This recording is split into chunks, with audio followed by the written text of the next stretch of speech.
নমস্কার। আমার চ্যানেলে অনেকেই আছেন যারা বহুদিনকার শ্রোতা, ফলোয়ার। তাদের মধ্যে কেউ টেনেন্টও আছেন, কেউ ল্যান্ডলর্ডও আছেন, কেউ লেসি আছেন, কেউ লাইসেন্সি আছেন, কেউ লাইসেন্সর আছেন। আমি প্রত্যেকের কাছে একটাই অনুরোধ রাখব, প্রত্যেকেই কিন্তু মানুষ। সুতরাং এমন কোনো কথা বলা উচিত নয় বা করা উচিত নয় যাতে কেউ মেন্টালি হার্ট বা শকড হয়। কারণ কথাটা হচ্ছে বাক্যবান বলা হয়, কেউ হার্ট হলে তার হায়টা কিন্তু লাগবে। কেউ খারাপ হতে পারে, কেউ ভালো হতে পারে, এ নিয়ে কোনো দ্বিমত নেই।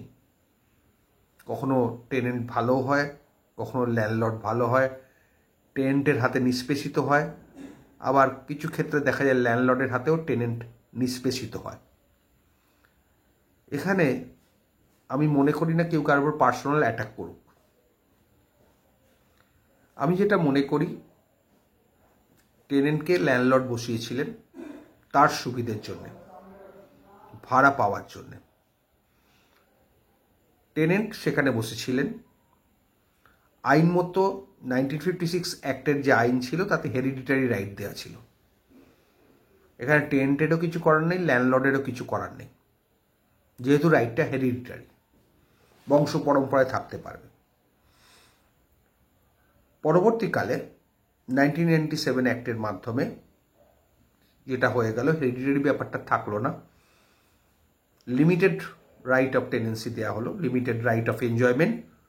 সেটা হচ্ছে যদি ধরুন বাবার নামে টেনেন্সি হয় পার্সোনাল রেসিডেন্সিয়ালের ক্ষেত্রে, তাহলে বাবা মারা গেলে 10 জুলাই 2001 আগে ছেলে মেয়েদের পুরো রাইট বংশ পরম্পরায় পাবে, ওয়াইফও তাই। 10 জুলাই 2001 আগে মারা গেলে, বর্তমান আইন অনুযায়ী, জাজমেন্ট অনুযায়ী। আর 10 জুলাই 2001 পরে মারা গেলে বা সেই দিনে মারা গেলে তাহলে ছেলে মেয়েদের অধিকার রেসিডেন্সিয়ালতে 5 বছর, ওয়াইফের লাইফ লং টেনেন্সি। আর কমার্শিয়ালের ক্ষেত্রে ওয়াইফের লাইফ লং টেনেন্সি নয়, ওয়াইফের রাইট নেই, ছেলে মেয়েদের 5 বছর। এই দুটো ডিফারেন্স মেনলি। আগের টেনেন্সিতে 1956 অ্যাক্টের টেনেন্সিতে ভাইয়ের রাইট ছিল, অন্যান্যদেরও রাইট ছিল, কিন্তু এক্ষেত্রে 1997 অ্যাক্টে ভাই বোনের কোনো রাইট নেই টেনেন্সির ওপরে, টেনেন্টের ভাই বোনের। এখন উচ্ছেদ করা অনেক ইজি হয়ে গেছে। অনেকে ভাবছেন যে টেনেন্ট কেন এতদিন ধরে থাকবে। আইন তাকে সেই সুযোগ দিয়েছিল, 1956 অ্যাক্টের আইন। কিন্তু 1997 অ্যাক্ট সেই আইনটা কাটেল করে দিয়েছে। সুতরাং টেনেন্ট কেন আপনার বাড়িতে দীর্ঘদিন ধরে পড়ে আছে, ঘর আটকে পড়ে আছে, ভাড়া দেয় না, ভাড়া কম দেয়, তার এগেনস্টে আপনাকে আইনত স্টেপ নিতে হবে। উল্টো দিক থেকেও অনেক সময় দেখা যায় যে কোনো টেনেন্ট ফ্ল্যাট করে নিয়েছেন বা আলাদা বাড়ি করে নিয়েছেন, তাহলেও ল্যান্ডলর্ডের ঘরটা যেটা ভাড়া সেটা আটকে রেখে দিয়েছেন আইনের সাহায্যে। এটাও কিন্তু অন্যায়। আমাদের যখন আছে, আমরা যখন টেনেন্ট যখন করে নিয়েছি, টেনেন্টের উচিত ছেড়ে দেওয়া। হ্যাঁ, সেক্ষেত্রে টেনেন্ট হয়তো ছেড়ে দেয়, বহু টাকা ক্লেম করে, সেটাও অন্যায়। দেখুন, ন্যায় অন্যায় সব জায়গাতেই আছে। আবার অনেক ল্যান্ডলর্ড আছে গায়ের জোরে টেনেন্টদের তুলে দেন, সেটাও কিন্তু অন্যায়। আইন আদালত আছে, আপনাকে যেতে হবে। আর শুধুমাত্র টেনেন্টকে দোষ দিয়ে লাভ নেই। অনেক ল্যান্ডলর্ডও আছে, তারা টেনেন্ট বসাচ্ছেন কেন? তারা যখন জানেন যে টেনেন্ট বসলে তাকে তোলা সহজ হবে না, তাহলে লিভ অ্যান্ড লাইসেন্সে দিন, সেই মতো এগ্রিমেন্ট করুন।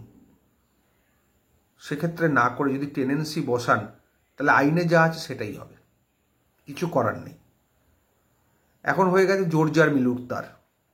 অনেক সময় দেখা যায় ল্যান্ডলর্ড প্রমোটারের সহায়তায় জোর করে টেনেন্টকে তুলে দিলেন, অসহায় টেনেন্ট। আর উল্টোটাও দেখা গেছে, অনেক টেনেন্ট অসহায় ল্যান্ডলর্ডের উপর এমন অত্যাচার করছেন, ল্যান্ডলর্ডই বাড়ি ছেড়ে চলে যাচ্ছে ভয়তে। খারাপ ভালো সব জায়গাতেই আছে, ল্যান্ডলর্ডদের মধ্যেও ভালো আছে, টেনেন্টদের মধ্যেও ভালো আছে, আবার খারাপও আছে। সুতরাং একটা সিঙ্গেল লাইনের টেনে কাউকে বিচার করা সম্ভব নয়, করাটা উচিতও নয়।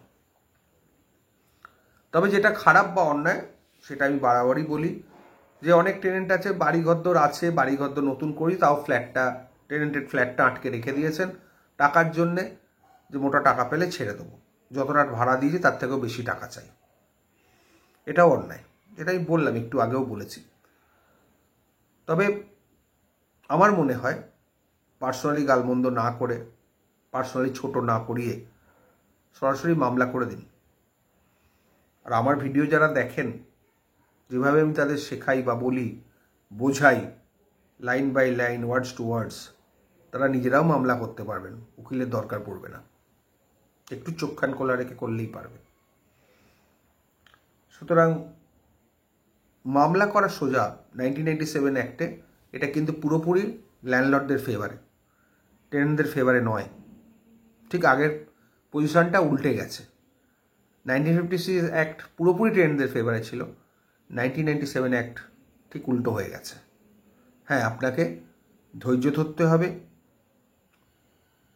ভালো উকিল ধরতে হবে। ভালো উকিল বলতে দেখবেন যার প্র্যাকটিস আছে, পসার আছে, শুধু বয়স হলেই কিন্তু সিনিয়র হয় না, অনেক জুনিয়র উকিলও খুব ভালো কাজ জানেন।